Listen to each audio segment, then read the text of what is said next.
ఒక హైకోర్టు న్యాయమూర్తి తప్పు చేస్తున్నట్టు ఆరోపణలను ఎదుర్కొంటే లేదా అవినీతి ఆరోపణలకు గురైతే ఆయన మీద చర్య తీసుకునే ప్రక్రియ ప్రారంభించడానికి సుప్రీంకోర్టు ప్రధాన న్యాయమూర్తికి అధికారం ఉందా లేదా? లేదు అంటున్నారు జస్టిస్ యశ్వంత్ వర్మ.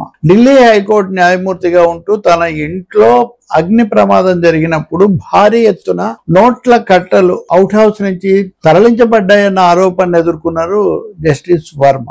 దేశమంతా దుమారం రేగింది. న్యాయ వ్యవస్థలో అవినీతి లేకపోతే దుష్ప్రభావాలు పెరిగిపోతున్నాయనే ఆరోపణలు ఆందోళన ఉన్నప్పుడు ఇక్కడ నేరుగా ఇన్ని నోట్ల కట్టలు దొరకడం ఏంటి అని దాని మీద అనేక కథనాలు వచ్చాయి. నోట్ల కట్టలు ఎక్కడ దొరికాయి లేదా అవుట్ హౌస్ ఎవరు వాడుతున్నారు ఇలాంటివి చాలా వచ్చాయి. కానీ ప్రధాన న్యాయమూర్తి అప్పుడు ఉన్నటువంటి అప్పటి సిజేఐ సంజీవ్ ఖన్నా దీన్ని విచారించడానికి 3 హైకోర్టు న్యాయమూర్తులతో ప్రధాన న్యాయమూర్తులతో కమిటీ వేశారు. వాళ్ళు విచారించారు. చాలా కాలం తర్వాత ఈ లోపల మీడియాలో ఏమొచ్చింది సుప్రీంకోర్టు స్పందించలేదు. కానీ తర్వాత వాళ్ళ కమిటీ నివేదిక ఇచ్చింది. ఆ నివేదిక ప్రకారం ఆ డబ్బు ఆ న్యాయమూర్తిదే, అది తప్పు జరిగింది, సరిగ్గా లేదు, అది గౌరవం ప్రతిష్టకు భంగం కలిగించే విధంగా ఉంది కాబట్టి ఆయన చర్య తీసుకోవాలి. చర్య తీసుకోవడం అంటే ఇంకేముంది, అంతకు ముందేమో ఆయన బదిలీ చేశారు. బదిలీ చేసి అలహాబాద్ హైకోర్టుకి అక్కడికి పంపితే అక్కడ ఉన్న బార్ కౌన్సిల్ వాళ్ళు, బార్ అసోసియేషన్ మెంబర్స్ వాళ్ళు మా దగ్గరికి పంపొద్దు అన్నారు. అయినా కానీ పంపించారు. కానీ పంపించి ఈయనకు న్యాయపరమైన విధులు ఏమి ఇవ్వకండి అని అప్పటి సిజేఐ షరతు పెట్టి ఆయన అక్కడికి వెళ్ళిపోయారు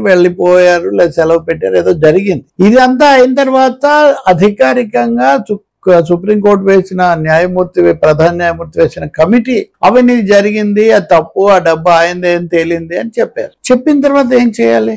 ఆయన తొలగించాలి. ఆయన రాజీనామా చేయమని అడిగారు చీఫ్ జస్టిస్. దానికి ఆయన మొండిగా నిరాకరించారు. సాధారణంగా చాలా మంది శ్రీవాత్సవ అనేది వరకు ఒక ఆయన కానీ లేదా జస్టిస్ వి రామస్వామి కానీ అలా రాజీనామా చేసి తప్పుకున్నారు. కానీ ఇక్కడ ఈయన నిరాకరించారు. సో ఆ సమయంలో కొలీజియం రాష్ట్రపతికి సిఫారసు చేసింది, ఆయన మీద చర్య తీసుకోండి, ఆయన తొలగించండి. న్యాయమూర్తులు అంటే హైకోర్టు సుప్రీంకోర్టు న్యాయమూర్తులను తొలగించడానికి అధికారం అన్నది పార్లమెంటుకు మాత్రమే. పార్లమెంట్ లో ముఖ్యంగా రాజ్యసభలో 100 మంది ఎంపీలు సంతకం చేసి అభిశంసన తీర్మానం ఆమోదిస్తే ఆ తర్వాత తొలగించడానికి మార్గం ఏర్పడుతుంది. ఆ ప్రక్రియ మొదలైంది. ప్రతిపక్షము ప్రభుత్వం కూడా అందుకు పరస్పరం సహకరించుకుంటున్నాయని ఇదంతా తెలుస్తూ ఉంది. ఈ సమయంలో నేను ఇంతకుముందు చెప్పాను, సీనియర్ అడ్వకేట్ కపిల్ సిబల్ లాంటి వాళ్ళు జస్టిస్ వర్మ తరఫున మాట్లాడుతూ వాళ్ళు ముందుకు వచ్చారు. అక్కడ జరిగిందా లేదా ఎవరు చెప్పగలుగుతారు, ఆయన ఈ పద్ధతి ఏంటి అని. ఇంకొకటి, ఈ విధంగా ప్రభుత్వాలు ఎగ్జిక్యూటివ్ న్యాయమూర్తులను తొలగిస్తే ఎట్లా అని ఒక వాదన తీసుకొచ్చారు. ఈ పరిస్థితుల్లో అసలు పార్లమెంట్ జరగబోతున్నప్పుడు ఇది ముందుకు వస్తుందని తెలిసి బహుశా దాన్ని ఆలస్యం చేయడానికి కావచ్చు జస్టిస్ వర్మ స్వయంగా సుప్రీంకోర్టులో ఒక పిటిషన్ వేశారు. అసలు హైకోర్టు న్యాయమూర్తుల మీద చర్య తీసుకునే అధికారం సుప్రీంకోర్టుకు లేదు, కేవలం పార్లమెంటుకు మాత్రమే ఉంది అని ఆయన చెప్తున్నారు. పార్లమెంట్ జోక్యం చేసుకోవడానికి అధికారం లేదు. పార్లమెంటు ఎవరి మీదైనా ఇటువంటివి చేయగలుగుతారు, కానీ న్యాయ వ్యవస్థ వేరు, చట్టసభలు వేరు, అధికార యంత్రాంగం వేరు అని చెప్తున్నప్పుడు వాళ్లే దీని మీద తీసుకోవాలని జస్టిస్ వర్మ చెప్పడం ఉంది.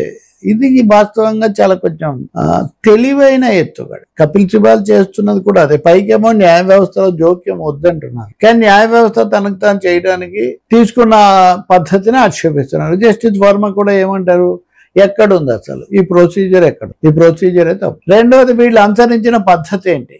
ఒక 5-6 ప్రశ్నలు వేశారు. డబ్బు ఎంత దొరికింది, ఎక్కడ దొరికింది, సరైందా, దాని మీద ఏముంది, ఇట్లాంటివన్నీ అడుగుతూ అసలు ఈ విషయంలో నన్ను విచారించలేదు, నన్ను విచారించకుండా నా వాంగ్మూలం తీసుకోకుండా మీరు ఎలా నిర్ధారణకు వస్తారని ఆయన ఎదురుదాడి కూడా ఇప్పుడు ప్రారంభిస్తుంది. సుప్రీంకోర్టులో ఈరోజు ఆయన పిటిషన్ వచ్చింది. కోర్టు ఎలా విచారిస్తుందో ఏం చెప్తుందో మనకు తెలియదు, కానీ ఇది అంతకంతకు కూడా ఆయన ఆరోపణ తీవ్రతను మరి ఇంకా తనకు తాను దాన్ని పెంచుకుంటున్నట్టుగా మటుకు కనిపిస్తుంది. బహుశా ఆయనకి ఏదో భరోసా ఉండాలి, ఎక్కడో లోసుకులు ఉన్నాయి, వాటి ద్వారా తను బయటపడగలుగుతానని. కానీ విచారణ సంఘం మటుకు చాలా స్పష్టంగా చెప్పింది, ఆ నివేదిక నాకు ఇవ్వలేదు అని. ఆ నివేదిక లోపభూయిష్టమైంది. ఆయన ఎదురుదాడి చేస్తుంది. అలాగే నన్ను విచారించకుండా మీరు ఎలా చేస్తారు అని చెప్తున్నారు. అసలు ఆ నోట్లు సరైనవో కాదో ఎలా చెప్పగలరు అంటే మీరు చూడండి. దీని ఆధారంగా రాబోయే రోజుల్లో చేసే వాదనలు ఎలా ఉంటాయో తెలుస్తుంది. అంటే న్యాయ వ్యవస్థలో అవినీతి ఆరోపణలు, అందులో కొన్ని దొరకడం అనే విషయం అలా ఉంచితే అసలు అంతర్గత